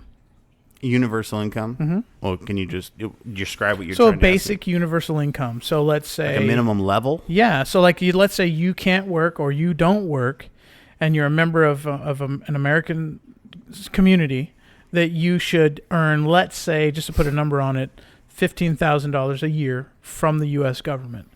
Sort of like a form of welfare. So in Stockton, they have where they're giving everybody $500 a month for 2 years, whether you have a job or you don't have a job, or regardless, you get $500 a month, free and clear. I believe you can actually decline it too if you want to. Oh, okay. So you can decline it and it'll go to somebody else. No one does that. But Okay. yeah. But that's the universal income. They give you a check. Here you go. Need it or not, doesn't matter. Do what you want with it. Okay, so you have an example like that. So they're trying to implement something like that. The problem is people. It's the same with communism. On paper, sounds great because it's like, oh, everybody gets all these things and we work as a community. But people don't make things work. Merge lanes, when we first started doing merge lanes, the engineers were like, this is the perfect way to do it. And then they implemented it and put people into it, and they're like, this isn't working. You're such a truck driver. Come on, it's the examples we go with. I get it. It's a pet peeve. I understand. But you put people, the cogs of the machine, into it, and there's always going to be these weird issues where I think you need to set rules and boundaries. Sure. One of the things that kind of bothered me is when I was going to school trying to get my IT degree, I was going to school with these guys that were coming from the Ukraine and Russia, and they were in the same class as I was. But they were there 100% of the time where I was trying to work and help a family and all that stuff survive and go to school. And it was very difficult. Whereas they were there on a grant, and they got $50,000 from the U.S. to go to school. Okay. But I'm a U.S. citizen, and I wasn't getting something like that. And now you could say, well, you didn't try hard enough to go for all those grants or whatever. But they didn't. They were just given the money. They signed up for it, and they got it. Sometimes that bothers me, and I'm like, well, maybe that's a little off, because if you're trying to pick up your society at large, maybe you should focus on giving education to the people that are trying to better their lives. They're already here, trying to make a difference. make it better. So and it's great that that program exists for people coming over here, and I think that's cool in a way. Mm-hmm. But there's always going to be people who take advantage of that, and they're Of going course. and that's where I think the two come together. So if you have a universal income, you have to have rules that say, you shouldn't take advantage of this, and this is how we're going to help you not take advantage of this. You can't just go, oh, well. Of course, parameters. Have to have in order parameters. to- yeah, I got you. And so that's my side of it. Like, how can I make that system work if that is logistically supposed to work on paper? Mm-hmm. And if we can't make it work, then we shouldn't have it. But conceptually, you believe or you agree that if the right kind of person is willing to put in their effort to change their own lives, change their own situation, then it's okay for them to take advantage or You should have a way out of a hole. Of course, and I personally agree to that, but I'm trying to understand your take on it, whereas you're saying that it's okay, but only with certain parameters. In other words, it shouldn't be something that you can just live off of. No. Without making an effort without to doing something contribute. for the community? Correct. No, you shouldn't Right. just, unless there's no way you can. Right, but you do believe that it's okay to have a crutch to lean on for a while. Yeah. Well, and of course there would be, expectations in terms of how long that should last, your Why you're on it. qualifications. Yeah, is your situation justifiable? And I agree with that in most cases, in most governmental support systems, such as, abortion, welfare, all that shit. There should be parameters set so that the people who are mentally ill don't take advantage of things like, live off of welfare. Well, where we used to work, there is a shit ton of people who are homeless. And most of those people are either drug addicts or mentally ill. I don't think they should have to, if they're mentally ill, I don't believe that they should be living on the streets and suffering because it's brutal to watch. Sure. But a lot of people don't want to pay for that health care to take care of those people. Yeah, we're not that evolved yet. Economically, we're not that evolved, unfortunately. However, I agree with you conceptually. I think that's wrong. Yeah. And mentally ill people or people that are not mentally fit need resources, need support, and ultimately need a better way of life. Well, I mean, it's going to come full circle anyways. You're going to see it. So LA has a huge problem with the homeless, right? Mm-hmm. Wait till the first plague breaks out. If you surround a city with fecal matter, you're going to bring in a plague. Doctors are already saying it. Like, we have to do something about that. So we can either ignore it and go, well, they're homeless and they're just going to shoo them around and arrest them.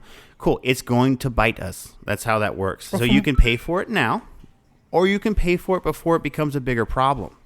But that's what you have to decide as a community, because I'm not one person making the laws and the rules of how we're doing things. Yeah.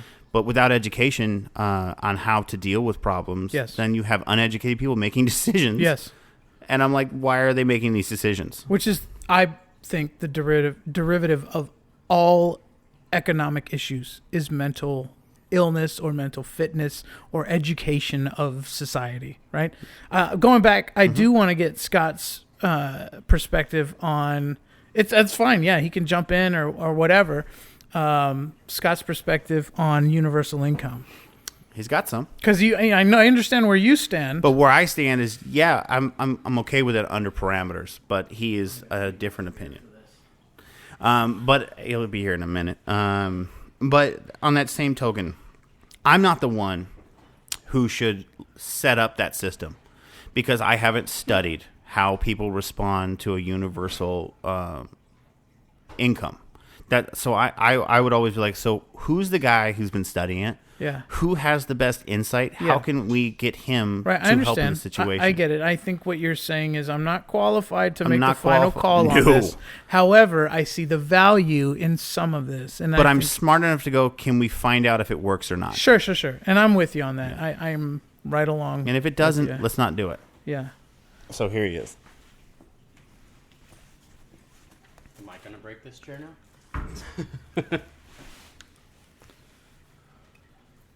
So you can adjust the mic to, be right up to where you are, or Okay, whatever you feel comfortable with. this is interesting. Is it? I've never done this before. Okay, well, welcome. Well, welcome thank you. to the party, sure. I appreciate it. Absolutely. So, Scott, just to get a little basis on your background, what do you do for a living? And then maybe what is your political stance, your general political demographic, what you Okay. belong to, or what you subscribe to? I'm a mechanic for a large fleet company. I work a lot, and then I do engineering out at racetracks all over the West Coast Okay, on my weekends. very cool. Politically, I'm fairly conservative. Okay, Not, I'd like to think I'm somewhat middle of the road. yeah, fair Not enough. unrealistic, one side or another. Yeah, Yeah, you believe in balance. I definitely believe in balance. Yeah. Okay, fair enough. All right, That's, so that's really what I try and strive for is balance. I agree with. I think personally that people my age, your age, our particular demographic are all on the fence about a lot of issues, Oh, and we just absolutely. want to come up with a reasonable solution to deal with our problems. Absolutely. Right. So, and then going back to universal income, what's your take on? I'm genuinely interested in what you think because my own to kind of boil it down to one statement. I think people who are desperate deserve a resource and an opportunity to turn their life around. Absolutely, and I would fully agree with you that people that are desperate to turn their life around definitely do deserve a resource. But people that are desperate to turn their life around do. Yeah. I mean, if you're desperate to do something, You'll find you're a way. gonna do something Yeah. to make it happen. Yeah. And as far as universal income goes, I think it is great on paper. It's just phenomenal on paper. I'd love for it to work. Sure. Where we are making people better that have lower incomes, and the people that have higher incomes, it's not really affecting. But in practice, it doesn't really work out that way. I mean, it's been stated time and time again how Stockton has done this. This whole thing, there's a bunch of programs in Stockton to do a lot of this stuff, and it's failed time and time again. It has to be sponsored by some rich person where they're going to donate a whole bunch of money to the government to make this happen, and then it fails because people aren't really willing to work for something that they're just being given. So it's essentially all the freeloaders come forth. Yeah. Yeah. And it's designed to better people, to make it so people are able to better themselves with that money. But when you have free money, what do you do with it? You go, oh, that's free money. I didn't really work for it. I can get hookers and blow, and I'm going to party with it. Not saying that everybody's going to do that. Sure. Some people will better themselves with it. Sure. Just how much money are we going to spend to benefit the few that are actually going to benefit themselves? Yeah. I get what you're I saying. mean, Yeah. You're going to take a $1.5 million project, and it's going to benefit how many people? Mm-hmm. And that I have a little bit of a problem with. So what would be a different approach, a different angle, a different solution in your mind? I don't have all the answers to that. I really don't know. Yeah. I do know that we give so much to our homeless, and so much of it is wasted. Yeah. I mean, look at downtown Sacramento and their homeless population. Yeah. And they've spent, in the last year, to house 100 people, it's cost $1.5 million for 1 year of housing for 150 people. That equates to $150,000 to house one person for a year. Which is more money than the average working force It member. probably doubles what you, Wade, or I make in a Yeah. year. Yeah. So how is it that I can sustain myself on a quarter of what they're doing, because I pay taxes and I pay everything else, and that $150,000 is going to house them, how is it that they live a life of $150,000 and I'm living a life just fine on a quarter of that? So what is your reaction to a homeless person in the street that approaches you for money? What's your normal response? I'll go get them food. I've tried to buy a lot of them Yeah. food. Yeah. I'm willing to help a person out. Yeah. I got no problems with that. Okay. I don't want to give them money Yeah. because I worked hard for my money. Right. And you don't know who people really are. Exactly. Is the real issue. Exactly. Yeah. I never know what they're going to go do with it, anything else, if they're going to do harm with that money, if Correct. they're going to do benefit with that money, what they're really going to do. And I have a problem with that. So I'll buy a person a hamburger. Yeah. I'll go in and buy them the same meal I'm eating. Yep. I eat on the dollar menu. Yeah. So Yeah. I'm with you. Trust me. I'm in the same mind frame. I feel the So- same way. and I've had them deny food. Yeah, and because it's not what they really want, and then you Yeah. can really see what's actually going on. So that's a little bit of a problem with me, because is our help really helping? Yeah. Or is it part of a bigger problem where we're creating more and more of a homeless problem because more and more people are adapting to not having to work? So you're not exactly a Bernie Sanders supporter. No. Because from what I understand with my very limited education on politics to begin with, let alone Bernie Sanders specifically, but essentially what he's after is just that, is let's forget the people who take advantage of these systems Well- and just give everybody everything for nothing. Well, it sounds wonderful. Once again, it sounds great on paper. In a perfect world. I'd love that to be reality, Yeah. but it's not reality. And I know that man's preaching something. I mean, that's how Obama got into his second term. Yeah. He came in and he claimed to be Santa Claus, that he's going to give everything away for free. And then he gets in here and nothing changes. Why did nothing change? Because it all comes back to the dollar. And they want to tax, they want to tax, they want to tax, and nothing changed. I mean, look at healthcare. I can guarantee in the past 10 years, you are paying 2 to 3 times what you used to pay for healthcare. And I can almost guarantee that you never go to the doctor because you can't afford it. Yes, you're right. It does create a bit of a thick layer of So fear we were promised and insecurity. Yeah. that we were going to get better health care for everybody. And what did we get? We got not being able to go to the doctor because I can't afford it, because I've got to pay for everybody else's health care. Yeah, we got and I can't healthcare. afford to pay for my own. Yeah. I got a problem with that. My life got way worse trying to provide for everybody else that isn't willing to work for it. Yeah. I, Is there any political figure or any public figure that has ideas or ideologies that you think are applicable, are reasonable, are realistic, that you can think of that would provide some kind of a solution or start to a solution? I haven't seen anybody in politics that I have any faith in whatsoever. I really don't like anybody on the left. And I agree with some of Trump's ideals and some of the stuff that he's trying to do, but I don't like the guy. Yeah, that seems to be quite a universal issue. He's a complete loudmouth Yeah. that doesn't have any filter.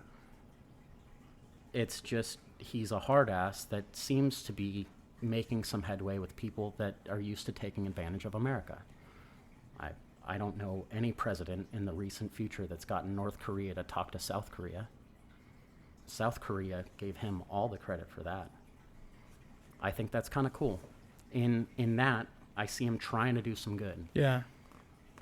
Other than that, no, I don't. And I don't really want to vote for him this second time. So it's a bit hopeless for you. Yeah, but Yeah. it's got to take somebody to give me somebody else to vote for, Sure. Well, which I'm really not seeing. that being said, how removed are you from even looking for something? I mean, have you disassociated yourself with that process? No, not completely. I do some research and check out a lot of stuff. This last California election, I was involved with a lot of stuff because I wanted to see who was doing what, and so I listened to everybody. Yeah. And I have a lot of clients in San Francisco, and they all hated Newsom. So I saw his character of what he's doing, and they talk about how San Francisco has gone down, how no company really wants to be there, how tourism has gone down because all the homeless people on the streets. That's a major problem to me. And specifically, because forgive my ignorance, but specifically you're saying that the homeless problem has been allowed to worsen because of Newsom? Absolutely. Okay. And what specifically in that matter has gotten worse? What has Newsom contributed to the problem? Well, he's put a moratorium on all sorts of things. I mean, the big moratorium that he's put on is the death penalty, but that has nothing to do with the homeless. And a big problem with what he's done in San Francisco is they'll give treatment for drug use, but it's not really treatment. They give an open, clean environment to do it. So you can go and do drugs, and you won't be jailed for it. You won't be criticized for it, and they'll give you your needles and your cleaning supplies and dispose of everything. So you have these junkies all over the place. And you don't think there's any benefit to that approach? Well, what I think is kind of null and void. What do you mean? Well, it's what I think isn't really the issue. If you look at the numbers in itself and how the population of drug addicts and how the population of homeless have increased in San Francisco in the time that he's been there, that to me says that it's not working. It's just pure numbers. What I think, I mean, of course I think, why on earth would we do this? Yeah. It seems really nice, but is it actually really nice if Yeah. more people are getting sucked into horrible things? Well, I don't know, and again, forgive my ignorance, but from what I have heard, there are efforts in a Norwegian country, or in Norway specifically, where heroin is, there's clinics set up for heroin users to come in and use the drug in a more safe environment, Absolutely. and it seems to be benefiting that economy. Um, I think that's kind of the same. I think, once again, on paper it sounds great, Yeah. but we're also talking, and I don't know their specific program, and I don't know their specific numbers. Right. I don't know Yeah. if it's declining, if it's growing, if it's all this different stuff. So if you take Norway, where they have a different culture and different upbringing, a different educational system, a different governmental system, completely different to what we work in our society. So we take this little thing that we think is great, but we're broken in different ways. Yeah. So now they're just taking advantage of this thing that they think is great. Yeah. I mean, I'd love to have a tax system like a bunch of other places. Sure. Yeah. I get what you're saying. It may work for one person, but not Yeah. the next. And then we end up seeing that, we think it's great in these places, but now they end up failing. Like, look at France. Yeah.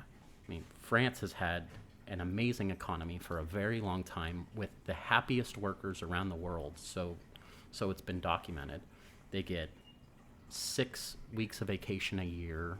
They get like 6 or 7 hour work days. They get longer lunches. They get all these benefits. Yeah. And now they're rioting in the streets because they can't keep going with their retirement age, and they can't keep going with all this. When it comes time to pay the piper, where's the money come from? Right. What's the real cost? Absolutely. In these methods. Yeah. And we take out loans and we try and make everybody happy, and then sooner or later somebody has to pay for it. Do you think that the future of America is is getting better or looking better? Absolutely not. You think it's getting worse? I think it looks way bleak. Yeah. It's just the way that I see the entitlement of people and the way they want payments and the way they don't really want to work and they want all these liberties. But then when it comes time to work for them, nobody wants to pay them to do what they are supposed to be doing. Yeah. Because they're not valuable or they're not working or they're not this or they're not that. In a free economy, a business says, I'm willing to pay X for this service. Yeah. And if you're not going to supply the service, I don't want to pay you. And an employee says, I want to make $20 an hour. I'm better than flipping burgers. And if McDonald's can't find anybody, guess what? They're going to have to pay their people more. But if people are lined up out the door, they go, everybody wants this job. We don't want to pay everybody $20 an hour. Here's 3. And there's always a balance. Business always balances itself out because the people that are going to do the job, that are worth it, that are everything else, they're going to get the job that they're qualified to do. They're not going to do a job that they don't think that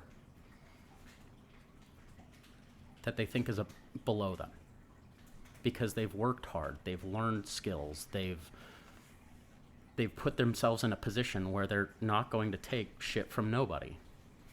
They go, I'm not going to work for that. Yeah. You never find me in a McDonald's working. Why? Because their benefits aren't right, their pay scale isn't right. Right. I'm worth more than that. Yeah. And to some degree, people should stand up for that. And Absolutely. Not get any pushback or not. And that's a free market. And that's something that's been lost is people will go for a job and go, well, you ought to pay me more for this. Well, you ought to be better for yourself and say, I'm not going to work for that. Yeah. Well, what would I know that you say the future looks bleak, and that to me, and I'm cursed with optimism. Okay. And I think it's a good thing to have. And I feel that way as well. Generally, I do. Yeah. But I love to resonate with both sides. I Yeah. do, because I think it's important. I think it's a wonderful thing to have. It's just also being realistic Yeah. while optimistic. Absolutely. And that just puts me in an inquisitive state. Yeah. I just want to know what people think, because this is a lifelong journey. Yeah. I don't think there's a quick fix. I don't think we're going to solve the world's issues in this conversation. However, as I create a better understanding for myself and anybody else who's like-minded that's listening to this conversation, it is a way to contribute to the solution. And that's you're what right. I'm after is I want to know. Let's say, for instance, you work with a multitude of people. You possibly work with people who aren't really grateful for what their opportunities are, who are possibly as bleak as the future may seem to you. Yeah. So the only real contribution you have to any progress is what you do with that moment that you share with those people. Yeah. In my mind, this is the only true way to contribute. People always get overwhelmed. Well, what the hell can I do? I'm just this one guy doing this one thing. Well, the truth is you have an influence on people in your reality. So I think that's fair and open, and optimism is a great thing. I think it's very healthy. I wish I was more optimistic. And I think I blame myself with being too real. yeah, And optimism is great as long as it's grounded. fair. Yeah. And to say that I'm optimistic, but this is reality. yeah. Not, you see some people walking around and they're just optimistic for no reason. Right. And that's just blind faith. And I don't Yeah. necessarily think that's the greatest way to be. There are perks to that, I think, but Absolutely. it's not a great way to survive reality for myself. It's an outlook that they seem a lot happier than I am. So Well, I think I they- wish I could be a little more like that. But yeah. But I think mean- they suffer disappointment a little more traumatically. I don't know. I guess I don't see their world Yeah. always. Yeah. But I mean, I was piping in the peanut gallery saying I think stupid people are really happy. Ignorance is bliss. I see people, vendors that come in, and they are just the dumbest folks I've ever met in my life. And they have the biggest smile on their face because they don't have any worry. Yeah. Everybody else takes care of everything for them, it seems to me. Yeah. Well, I think I don't know that's how to do that, and I'll do it. I think that's dangerous. Personally, I think that's dangerous because life balance is about being able to deal with stress Absolutely. management, and realistically, especially personally, being an addict, it's easy to lean towards something that is the easy way out: drugs, alcohol, Yeah. and such. And I think people who tend to be over optimistic usually turn out to be addicts of some sort, because when disappointment gets into their realm of reality and they have to deal with it, it's a lot harder to cope than if you are a little more realistic and a little more grounded in the truth of things. And so I think they're just the people that are very realistic are so braced for it from the beginning. sure, and then that can come off negative. And it very much can Yeah. come off negative as Yeah. you're looking at something going, well, here's the odds. Here are the numbers. Here are the probability of something happening. And the optimistic guy goes, screw the numbers. Probability? What's that? Fuck off. Yeah. And then probability happens. Bang. Now you have to cope. Now you got to deal with it. Yeah, and that's the part that is the most mind blowing. I think mostly to ultimately optimistic people is, well, now I have to deal with stress, and I don't have the coping mechanisms because I've ignored all these possibilities. I've ignored this possible outcome. And that's very fair. Yeah. It's like walking up to a gambling table in Vegas going, screw the odds. Gonna throw it all on black. Yeah.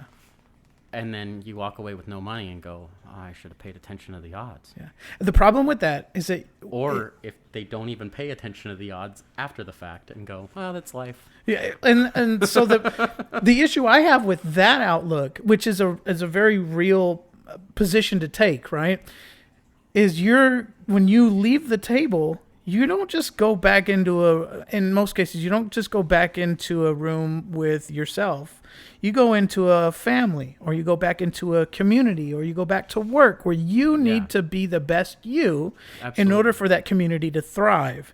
And if you don't know how to cope with stress, you are now a heavy weight on progress in that community. Absolutely. Do you know what I mean? So I think that's a big problem why so many people are dealing with depression and anxiety. Yes. And I deal with a lot of anxiety myself because I'm constantly burdened with so many different things around me that I'm constantly anxious.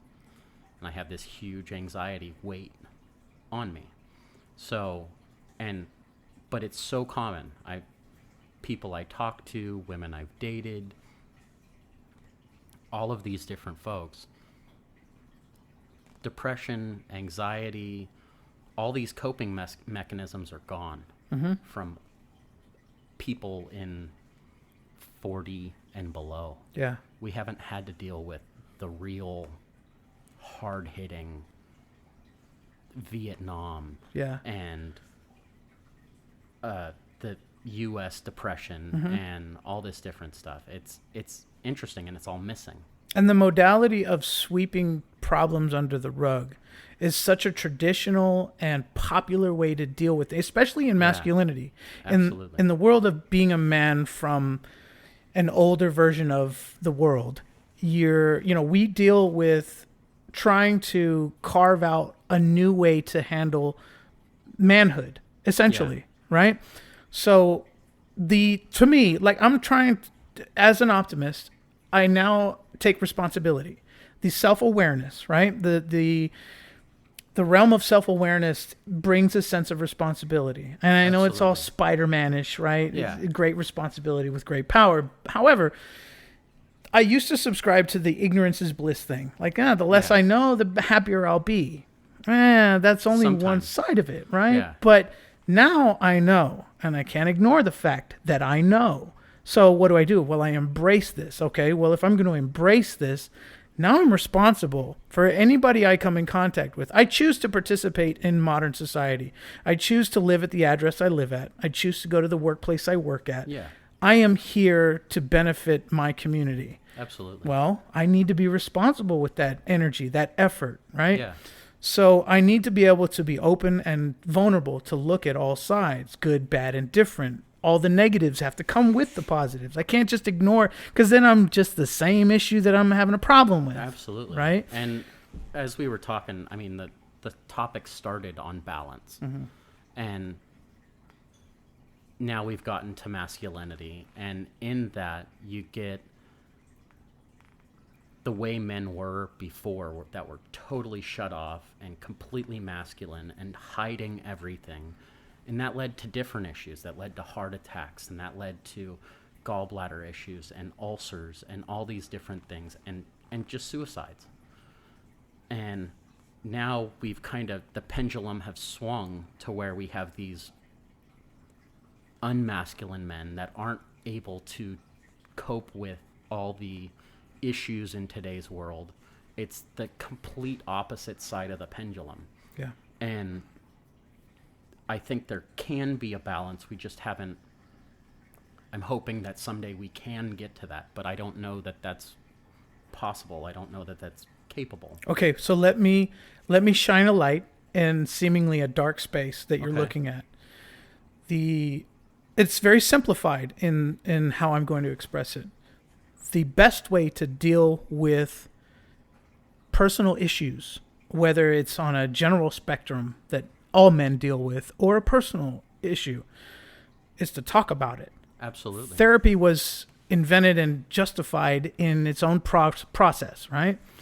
Well, we can provide space for each other to process that information. Absolutely. You have to find, the only effort you need to make is find like-minded men who are willing to be vulnerable in the same space and who are willing to hold space for you to express what you're dealing with.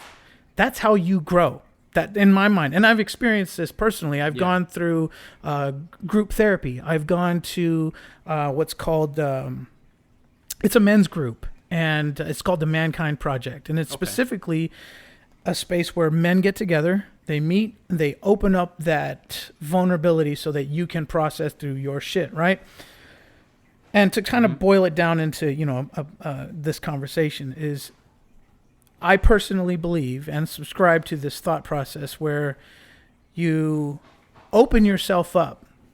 Every chance you get, you open yourself up to other men who are willing and curious enough to look deep into their own psychology, right? You open it up and you just be that way. And that's what I mean with self-awareness and responsibility. Now I know, well, I'm always going to be this for other men who are willing to do the same. And I think I think you're exactly right. And it's talking about it, being open to your thoughts and emotions and listening to them, not being closed off. And it's a strange little balance. But also to get people to have that balance is tough. And since that pendulum is swung, I think a lot of those men are lost. Sure, and They're they never can going to grow up with that kind of right. discipline. Well, you can't fix the entire world. Absolutely. And I think people have a right to their own process, their own growth. If they want to be stunted, they will. If people don't want to improve, they won't. And it's just like addicts. They have to want to get the outcome. And in order to do that, they need to want the pain and the sacrifice. And that comes back to kind of everything. I mean, that statement that you just made comes back to the universal income, and that comes back to kind of everything in life. Yeah. If you want something, you're going to strive for it, and you're going to put yourself in the best position you can to work for it. Do you have all the tools in your quiver to be able to gain, to prosper to the fullest extent of where you put yourself? Not always, but you're going to do your best. That's the people that want to. And then the other people that don't really want to, stay there. They They become float stagnant. out at sea, and that's fine. I mean, and that's homeless population. That's minimum wage. That's kind of everybody. And in that's very, it brings it back to a pinnacle moment of that entire conversation that is because you just said the people that want it, they're going to strive for it. Yeah. And in that, the people that want it, they're going to go for it. And in business, the folks, they're going to run their business the best that they can. Mm-hmm. They're going to give you hamburgers to sell the most hamburgers that they can sell. And if somebody's not cutting the quota, whatever it may be, they're going to go, you're not worth the $3 an hour. Go somewhere else. You're fired. Yeah. Customers are pissed off at your hamburgers. They don't like them. And the best hamburger maker's going, I deserve more money. Yeah. And that's up to the business. Yeah. He goes, this guy's been with me for 50 years because he makes the best hamburgers in the world. Mm-hmm. And I pay him a lot of money because I can't find anybody like him. And that kid, he can't make a hamburger for nothing. We've tried to teach him. We've tried to do everything. He's dead weight. He's dead weight. Yeah. And here in this state, we can't fire him. Yeah. And we have to pay him $15 an hour minimum wage come next year. Yeah. Well, now nobody gets raises. And the guy who can make hamburgers better than anybody else gets the same amount as the guy who can't make a hamburger worth of shit. Which makes no sense, Yeah, especially in a free world. absolutely. And the essence of what you're saying is what America is based on. Absolutely. And what that's based on is the ideal that you want something bad enough, you're going to have to make sacrifices to get the ultimate outcome. Absolutely. Sacrifice is a necessary evil, for lack of a better way to put it. Well, and it builds techniques. It builds qualities in a person. I hate that it comes from pain, but it seems like pain builds something better. Pain is just a way for your awareness to understand something needs to change. Yeah. And whether that's a So- physical experience or an economic experience, it's the Absolutely. same in essence. Absolutely. So that being said, I subscribe to this American lifestyle or this American core belief. I think it is. I think a lot of people do, and forcing people to pay more for something that they don't think is worthwhile just drives people away. As you see businesses that are going, I don't want to be in California. Yeah. And you see all these other places that say, I don't want to be here. I have worked all across the country. And I worked in Alabama. And this is just one instance. But their food worker minimum wage is like $2.75 or $3.10 an hour. Bare bones. I could never take a job like that. But you know what? People around in those areas, they know. I get a good waitress, I'm going to tip her. I want this person's life to be good. Yeah. I want them to stick around this place. Yeah. I'm going to tip them well. Well, that makes the service industry the service industry. And if you don't like that industry, go find another job that pays more and you don't have to do what you got to do. Yeah. Well, if you want communism, go live in a communist country. And it's been proven to fail time and time Right, again. right. I think some of the meat in communist idealisms make sense, but maybe with the term communism doesn't quite compute. So it's got to be the balance. I think it sounds wonderful. Yeah, I would love to live in Candyland where that all works. yeah, But here, before today, what we see in the foreseeable future, it hasn't worked. yeah. I mean, that'd be great. I'd love to drive around in a Lamborghini and have a great house and everybody have a great house. That doesn't compute either, because it'd be boring. It would be boring. It'd be boring. But that's where communism comes into and why it's failed. And socialism. And socialism. Communism, socialism, they're both Very similar. very similar. Yeah. So One doesn't have genocide somewhere in that process. Yeah. ouch. Yeah. Well, it seems like that's where it led, Uh, and it may possibly go there again. well, How do you trim the fat otherwise? I'm not saying it's something I would want to happen. you're very right. And I mean, to bring it to a very broad scale, widely known. Look at the Avengers movie where Thanos goes in and says, "The world can't survive, and some people are in famine, and we're not continuing. I'm going to go in and take out half of them." Well, Thanos represents artificial intelligence at that point. Well, because it has logic. Right. Yeah. It has logic and says all these people are not weight. surviving. They're dead weight. Yeah. Or it's just in pure numbers, we can't sustain these kind of numbers. Yeah.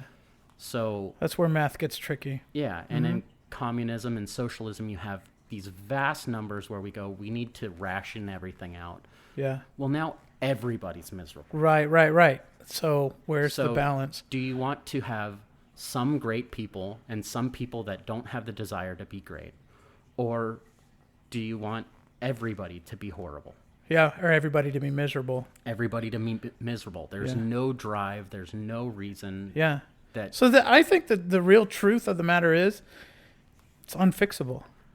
There's a constant state of I debate. think it deserves effort, Yeah. and it's constantly evolving. Yeah. Fair enough. I need to piss. Have you seen the show Man in the High Tower? I have not. Check that out. At some point, this is what stands out the most to me. At some point in the show, there's ashes coming down, and it's like basically what it is if Hitler's world like existed and then thrived past the end of all that, it's like they took all their old people and their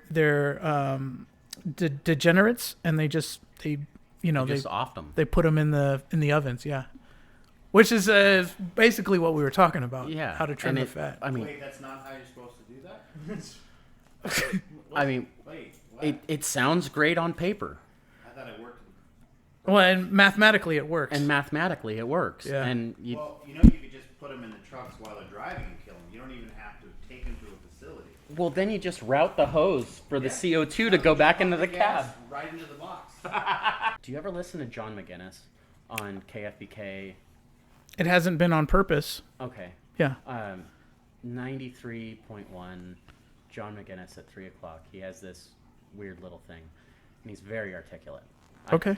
Check it out. John McGinnis. All right. Yeah. Pull this, get closer to this. Okay, Scott. So thank you so much for jumping in on this. I did not expect that to happen. Well, thank you for giving me the opportunity. Yeah, well, I love That was that. very interesting. I love that you were just the guy who owns the house up until the point where Wade starts talking about you, and then you jump in, and it's like, oh shit, this is a treasure chest of He's- thought. Very generous with his commentary. Well, I think that's very, very nice of him. Well, and that's what I love about him. He's very approachable. He's very friendly, and I can, I'm open to that. Actually, that's what I search for is Yeah. people like that, and I it think makes it's really cool. yeah, your friendship makes a ton of sense. And again, I appreciate you jumping on, man. And I think we should probably do this again.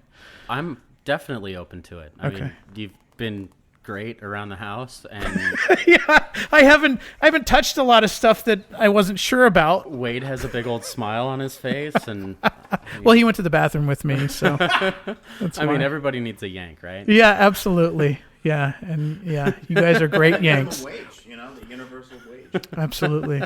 Yeah, Universal Wade. Hey, Heyo! I appreciate it as well. Thank you very Awesome. much. Thanks again. I'm gonna hand back over to Wade. Okay.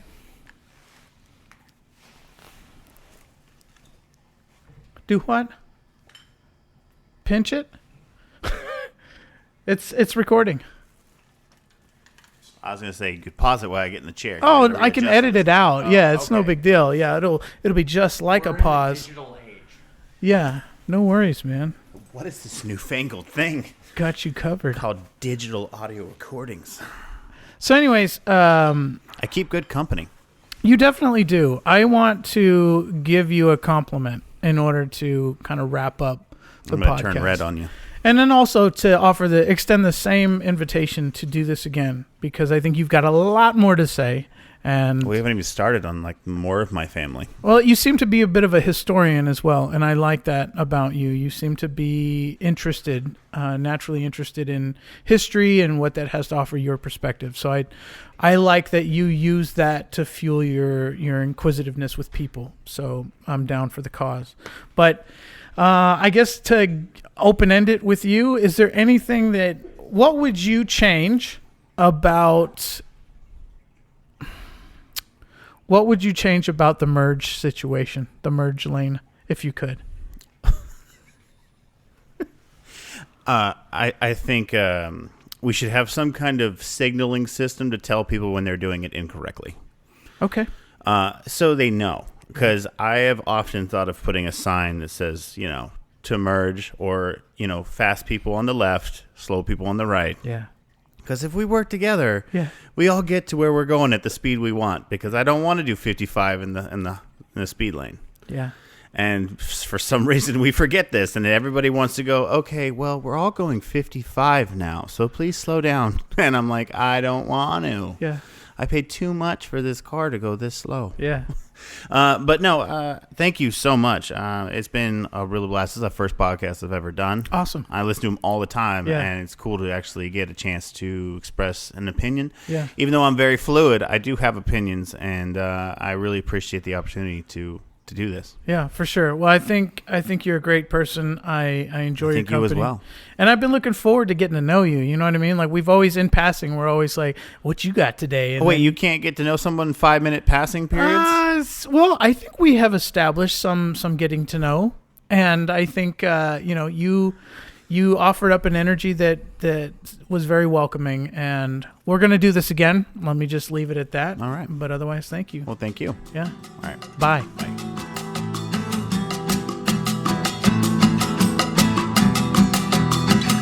Well, everyone I ever meet goes here in this book. And now I met you, and you're going in the book. I'm just a wandering nomad out on the interstate. Since you're here, I have to tell you a story that Wade and Scott maybe didn't want me to tell, but I have to tell it. After we were finished recording, Scott had mentioned early on that he had a collection of weaponry, auto machine guns and pistols and semi-automatic rifles and whatnot. He's also a gun enthusiast. None of this bothered me. In fact, I felt quite comfortable and quite safe with Scott, so I didn't think anything of it. Scott then again mentions after we'd stopped recording that he had this collection and would like to show off a few items. So I agreed. I sat there waiting and was speaking to Wade as he was sitting across from me on the couch. And as we're talking, we hear this firework outside. And I look at him and I think to myself, and then I look at him and we both agree, must be fireworks. So we carry on with our conversation, and then the gun comes out, and we all start thinking, wait a minute, they were messing with guns. We heard fireworks. What the hell was that? Well, it's exactly what you think it is. A gun went off. Now, Scott's a pro, and he lives by himself, so let's just say he's probably gotten a little complacent. And as he goes to take this pistol out to show me, somewhere in the length of that time, the gun went off in the closet. Nobody got hurt. No one was shot. That was it. All it really did was shake the hell out of Scott and everybody else in the house.